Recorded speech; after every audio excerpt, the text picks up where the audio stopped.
How's it going, everybody? Welcome back to another episode of Before the Breakthrough. My name is Ken. My name is Grace. So last week we talked about real estate safety, and this week, First thing we're going to actually talk about is being new agents. How are you building your client base right now? I feel like it's a mix of all of the lead platforms that we have. I haven't dived into Fellow as much as you have, but I want to. And then obviously Zillow, since we get Zillow leads, I try to work those as much as I can. And then in FUB, I've been cold calling a lot. Yeah, so 100 today and then 50 tomorrow. So I'm going to break up the 100 today, but I feel like since I already have done 50 in one day, might as well challenge myself to the next 50. level. So I feel like really working on scripting for those to actually turn over and work. And then I would say another pillar is social media and the aspect of new clients, but also staying in front of my sphere, so family and friends, just so it's they don't forget I'm a realtor and I can help you guys. Exactly. So would you say right now you're working Zillow Flex leads and just code or reaching out to previous leads that have connected with our team in the past? I'm glad that I have been hitting the cold calling a lot. Reaching out. Yeah, because it's good, but then you also get people that are they answer and you introduce yourself and they're don't contact It's me. as soon as they hear Zillow, all right. Yeah, I'm End the call. I swear I can help you. But I feel like you got to get hit in the face. Yeah. Otherwise, I feel like it's a win either way because even if they say no to you, you're building that grit and discipline to do it. Yeah. And for you right now, you're probably not seeing any conversions from it, but I kid you not, a year from now, get you more used to the phone as well. Because if you really think back to when we both started, where we both were kind of afraid to make calls. Remember that? Yeah. Up until now, dude, you're busting out 50 calls a day. That's crazy. Yeah. So congrats on that. That's true. Also, I feel like as a new agent, for most jobs, you're getting paid hourly or salary. So I feel like sometimes as a new agent, you're oh my gosh, 50 phone calls, for free. But it's not you can't be in the mindset of salary or hourly, because that's just I feel like you can't even be in the money mindset at all. If that does that make sense? No, yeah, that makes sense. I feel I don't know. I saw an Instagram reel that you had reposted, basically. Get you more used to the phone as well, because if you really think back to when we both started, where we both were kind of afraid to make calls. Remember that? Yeah. Up until now, dude, you're busting out 50 calls a day. That's crazy. Yeah. So congrats on that. That's true. Also, I feel like as a new agent, for most jobs, you're getting paid hourly or salary. So I feel like sometimes as a new agent, you're oh my gosh, 50 phone calls for free. But it's not you can't be in the mindset of salary or hourly, because that's just I feel like you can't even be in the money mindset at all. If that does that make sense? No, yeah, that makes sense. I feel I don't know. I saw an Instagram reel that you had reposted, basically. Yeah. You could probably explain better because I didn't watch the full video, but I feel like that was a good representation of when you're in the grind of setting up your own database. I think just in general, when you're trying to build a business, you can't calculate your income based on the hour. No. If you're calculating your money ratio to your hourly working, that's a regular 9-to-5 job mindset that has been ingrained to us since birth. So a lot of people, they don't succeed in business because they still have that 9-to-5 grind mindset.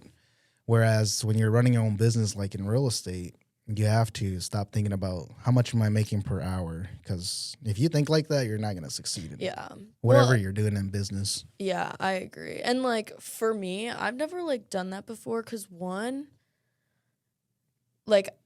I like broke out of the 9 to 5 mindset just because of like my dad, but also Mm-hmm. like I don't have the time or the extra brain power to like do the Even think math about on that. that. Yeah, Like, to even think about that. no thanks. I'm just gonna keep making my phone Yep. calls. Like again, like what like Beth and Jillian are like building a relationship over like just focusing on the transaction. I feel like is important for like building a database that like Mhm. will keep coming back to you. Yep, like a reoccurring business. Yeah. Well, a lot of people in general, like new people, they always think about the transaction and money side of things. Mhm. Whereas I feel like it was a little different for both of us. That's why we're on the team, because we never really looked at. I mean, sure, there's always money to be talked about, but we never came into this like thinking about the money. We Yeah. thought about making real estate work, but then how can we do that? And then whatever we figured out was going to help with that, which is building relationships. We honed in on building relationships instead of trying to like Yeah. close a deal, because when you're chasing a deal, you're not going to make it because you start to get desperate and clients can see that on you. I agree. And I feel like I just like get so like excited for them when Yeah, they exactly. close. Yeah, I I'm know. like, you're crying, I'm gonna cry. Do you remember how excited your client that you closed was? He was excited, wasn't he? Yeah, he was super excited. And he was like honestly just like asking me questions. Like we were at the closing table for Yep. probably 30 extra minutes because we were just like he was like we were talking about what I do and then like I'm friends with the closer. So then he was talking about like what he does and like just different aspects of like I don't know, like we were just sitting there for like 30 minutes just like talking about a bunch of different things and like that I feel like just makes me so happy because also I just love talking. So Yep. it's like That's that one thing that we're trying to save right now for our Enclave team and Real Broker is saving that human side, that relationship side of the business. With all these technology and AI, the human relationship, that's one thing that will never be replaced. And if you could really hone down on that, your business will like, succeed. Since we're both kind of new, we're both kind of like fumbling through the same kind of lead sources. yeah. With Fellow, it is a little different since you haven't really dived into that as much. Fellow is mostly like reaching out to like sellers. That's where like, Yeah. because at the end of the day, as a real estate agent, your whole goal is to be a listing agent, not a buyer agent. At least that's my goal.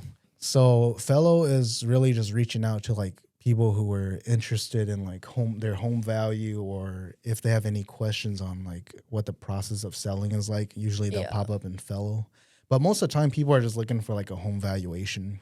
So I know that you've been posting on social media too. What kind of have you been like posting? For me, I'm posting a lot of, I feel like it's very like not real estate related content, but then again, it's more so just like motivational and inspirational type of content. But then again, that's just who I am. I'm somebody that really likes to uplift other people. For me, like posting content, I just want to make content that I want to make. You know, I don't want to make different content that's not me, I guess. Yeah. No, I feel like that makes sense because also it's like people go to your page to see like how you are like as a person. Also like with social media, since you do it week after week after week, you don't want to be doing something that like feels like nails on a chalkboard. Yep, post. exactly. Like Exactly. I don't know if like that's I feel like what I learned when I like first started doing it. I was like, why am I hate like Yeah, the I stuff know. that I was posting. I was just like, I don't like doing this. I feel It's like weird. you were making content that you thought would be good for your real estate, side, the real estate side of you, yeah. versus not just making it personable, as you Yeah, said. because I feel like social media with like for a real estate account, I feel like it needs to be a mix of obviously like work, what you like, and then like just like your personal life too. It's like you have a fully edited video and then you just keep watching it over. Like, man, I don't even want to post Yeah, that. because I feel like all video stuff, and I was like kind of talking to Hannah about this, but I'll take videos of stuff and then I just like never post them because I'm just like I like even if I do like them, I'm just like. What blocks me is like the caption. I'm like, Oh my goodness! Here we go with the captions again. but I've gotten better at it. So No, that's good. At least you're thinking about it and not just doing it blindly. Because it's good to post content that's you, but it's also good to think about where you're posting. That way you're not just like throwing shit at the wall and see what sticks. yeah, no, I agree. Because I don't even like really post on like my personal accounts anymore. I don't know. I feel like it's more fun posting on my real estate account. Yeah. I can post like weird stuff if I want. Yeah, because it's Like, you know. It's yeah. So I don't know, because I love a good chuckle. You. Yeah. I'm always laughing.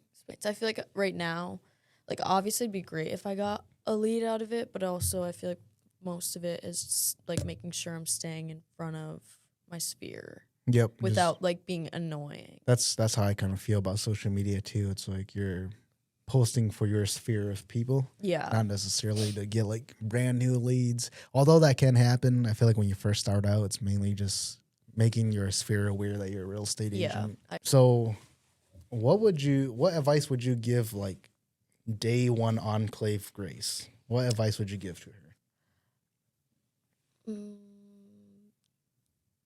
It's a good one, huh? To not like, because I'm persistent, but also I feel like I feel bad to like that I'm bugging people. So the one thing I would tell myself is to like just ask questions. Like don't not ask them. Like be curious. because I feel like before I started doing the cold calling, like I hadn't started doing them because I was like I knew how, but not like an efficient way. I guess if that makes sense. Like just like how the system like worked. One thing I'm noticing for sure is that you have this thing where you feel like you're bothering people. Yes, that's what that's my one thing. That's why you didn't Cut cold out call. all the rest. My one thing is to like just ask and not feel like I'm bugging people. Because it's like if they're busy, they won't answer. It's like, you know what I mean? At the end of the day, like you're just trying to help them anyways. So that would be my thing, would be to like just ask. Because like all of like, I was talking to Ashley about this earlier, like all of the systems we have are like beasts of systems. For sure. Like, so yeah, I feel like it would definitely be like just ask. So yeah, cut out all the rest. Well, yeah, anyways, it took this long to get to the conclusion. Yeah, so anyways, that's the one thing. Even I feel like from like day one of like having my license, like just ask and not feel bad about it. What would yours be? But one thing I would tell myself day one is to just... Damn, now I gotta think. See what I'm talking about? Oh, hell no, man. Yeah. My advice for day one me on Enclave team would be to be more intentional with what I'm doing, with my follow-ups, with my cold calls, because I can definitely tell that I've burnt through a few leads, maybe a little more than a few, but that's just because I was a new agent and I wasn't sure, you know, how the process would go. I thought that it was just, you know, getting them to pick up the phone. That's a win. I mean, it is a win, but at the end of the day, like setting the appointment is the important aspect of a cold call, which I honestly, burned through a few leads because I never really set appointments like that. It was just they picked up the phone and then they said they'll call me back in the future. And I thought that was a win, but honestly, that was just a stepping stone of the win. So. I feel like honestly, that's like I agree with you on that. Like if day one, like being you, like I feel like I would tell myself like to set that appointment, because like the first few leads I got with Zillow, like I didn't set another appointment and they didn't have any other houses they wanted to see, and I never saw them again. When I did finally get a hold of them again, they already had like a new agent. So yeah, set the appointment by being intentional. You only get one chance to make an impression on the leads, so make it a good one. We hope you've enjoyed this episode. All right, you say it. Okay. You say it. We hope you guys have enjoyed watching this episode of Before the Breakthrough. If you want to hear more from us in the future, make sure to subscribe and follow us both on Instagram. Otherwise, we'll catch you guys in the next episode.